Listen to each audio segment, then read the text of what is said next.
Well, as I say, enormous in the States. We do show Remington Steele here. It tends to go out a bit at strange times, so maybe that would be the reason why it hasn't grabbed the imagination of the public here in the same way as America, do you think? I don't think it is going out, is it? Actually, I think the BBC took it off. As far as I know, they did.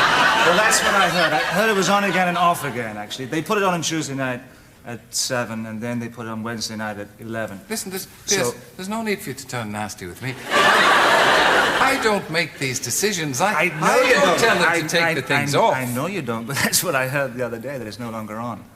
Oh, so, you're still making it, though? We're still making it, yes. Hence this growth here, see. We've just finished our third season back in the States. That's not a growth. That's not a growth. No. Yes, that's designer stubble you have there. It's designer stubble. Yeah.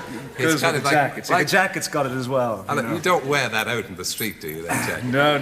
Only on certain occasions. There's a class of the old Western about that. Do you there is. Have any ambitions to turn into John Wayne or anything? No, none whatsoever. Although I was going to do a movie, actually, this year, but that never got off the ground. Yeah. And that was going to be a Western. That was going to be a... What happened to the Irish accent? The Irish accent? Yeah. Well, that comes and goes. It all depends on who I'm talking to. So by the end of this interview, I might be back into the brogue. I don't know. But would you have had to change to a slightly recognizable American accent to work in Remington Steele? Well, actually, when I was working here, people thought I was mid-Atlantic anyway. So I was halfway there. Do you have any of the old Irish left? Because how old were you when you left Ireland? Well, yes, there's a little bit there. Yes, a little bit. I left actually now in '64. I left. It's coming back. It's coming back. I left a bit cod, as they would say, but I left in '64. Do you remember any of the old Irish, any of the Gaelic? Do you remember your name in Irish? No, I don't. No, I just about remembered in English actually. Pierce Brosnan. No, all I remember is Sig Shears and Dullawallia, and Sig Shears means sit down, and Dullawallia means go home. Do you not remember in class? Will Cadagum Dullamach? No. I very rarely put my hand up. No, of course, because you were educated by the Christian Brothers. Christian Brothers, they were fierce fellows. Fierce fellows, yes. You put your hand up, you were very lucky to get it back. Really? Yes, but I survived it anyway, and so... You certainly have survived it.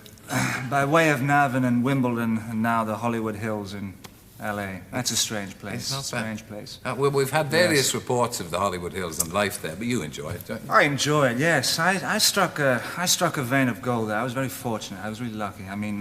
you made a couple of small films. Or you had small parts in a couple of films here before you went. Yeah, I know the one you're going to pick up, yes. I was in...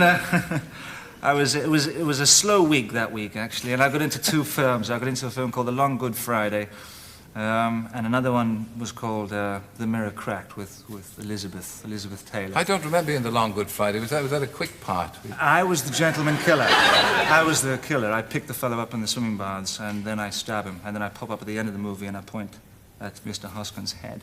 Yeah. You had to bend down to point to Mr. Hoskin. No, and the other one was I was being cradled on Liz Taylor's bosoms. It's it's very brief. I mean, not her bosoms, but I mean my appearance. But it's just, she looks into my eyes and says, Jamie, Jamie, and puts her head, and that was it. Oh. Anyway, since then... You're breaking out in a sweat at the very point. I know. Since then, it gets very warm on here, can I tell you this? It does, that's because it's live. Oh, yes, do. Really, yes. You've been very careful about under the arms and everything, have you? No, I don't know about that, but... One has to be careful these days. Yes. It does. Get a little close. A little bit of velvet. That's the roar of the grease paint and the smell of the crowd, you know. Yeah, you always had the ambitions to do the acting.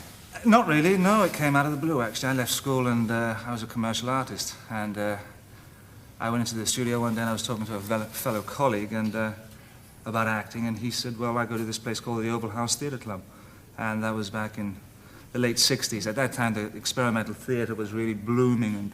And you weren't one of those idiots who walked around the street acting in the street or anything. Yes, I did that. I did that, yes. I did that. I did fire eating. I was a fire eater for 2 weeks in the Hoffman Circus.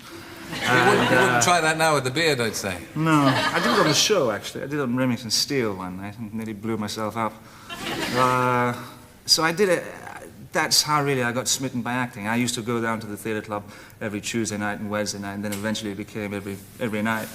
And eventually I gave up commercial art and joined a theatre company, and we got an Arts Council grant and went up and down the country, and then decided that I wanted to go legitimate, and then I trained at a great drama school. Whatever happened to that ambition to go legitimate? But never mind that. But the final question is a rather worrying one for me, because I've made it perfectly clear to old Cubby, hi Cubs, that I am available for the James Bond thing, and now I understand that you are the front runner.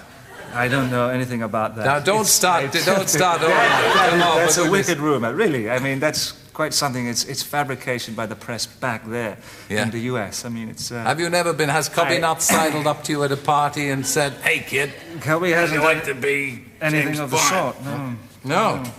Well, I shall peruse and indeed pursue the matter further, because we hope to have the present incumbent Roger Moore along with us very shortly, and I shall find out, and we'll probably get a picture of you and throw darts into it. Good, well, I'm sure he knows better. But in the meantime, it's great to see you. Thank you. Nice to meet you.